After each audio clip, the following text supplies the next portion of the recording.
ঈদে চলছে শাকিব খানের তাণ্ডব। সাবিলা নূরের সঙ্গে করা শাকিব খানের তাণ্ডব নিয়ে অনেক আলোচনা সমালোচনা হয়েছে। সেসব পাশ কাটিয়ে দুর্দান্ত গতিতে ছুটছে শাকিব সাবিলার তাণ্ডব। শাকিব খানের এখন ব্যস্ত সময় কাটছে এই ছবির জন্য। তবে এর মধ্যে হঠাৎ করে সবাইকে চমকে দিয়েছেন কিং খান। আরিফিন শুভর নীলচক্র ছবির একটি পোস্টার নিজের ফেসবুকে পোস্ট করেছেন শাকিব। সঙ্গে ক্যাপশন লিখেছেন, নীলচক্র টিমের জন্য শুভকামনা। শাকিব খানের এই স্ট্যাটাসের পর সামাজিক যোগাযোগ মাধ্যমে শাকিব খানের বন্দনা শুরু হয়েছে। রীতিমতো কমেন্টে শাকিব বন্দনায় মেতে উঠেছে ভক্তরা।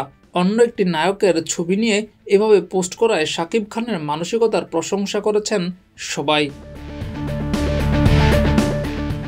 শাকিব খানের সেই পোস্টে কমেন্ট করেছেন আরিফিন শুভ। ধন্যবাদ জানিয়েছেন অভিনেত্রী মন্দিরা চক্রবর্তী। সিনেমার পরিচালক মিঠু খান কৃতজ্ঞতা প্রকাশ করেছেন। আর এই পোস্টে শাকিব যেন ভক্তদের আরও কাছে পৌঁছে গেলেন। দারুণ একটা কাজ করেছেন কিং খান। এভাবেই নতুনদের সাহায্য করুন। এই জন্যই শাকিব খান সবার থেকে আলাদা। মেগাস্টার শাকিব খান যেহেতু প্রমোশন করেছে, নিশ্চয়ই ভালো চলবে আরিফিন শুভর সিনেমা। এরকম নানান কমেন্ট দেখা যাচ্ছে শাকিব খানের ওই পোস্টে। এছাড়াও ভক্তদের ভালোবাসা সূচক নানান কমেন্টে ভরে উঠেছে শাকিব খানের ওই পোস্টের কমেন্ট অপশন।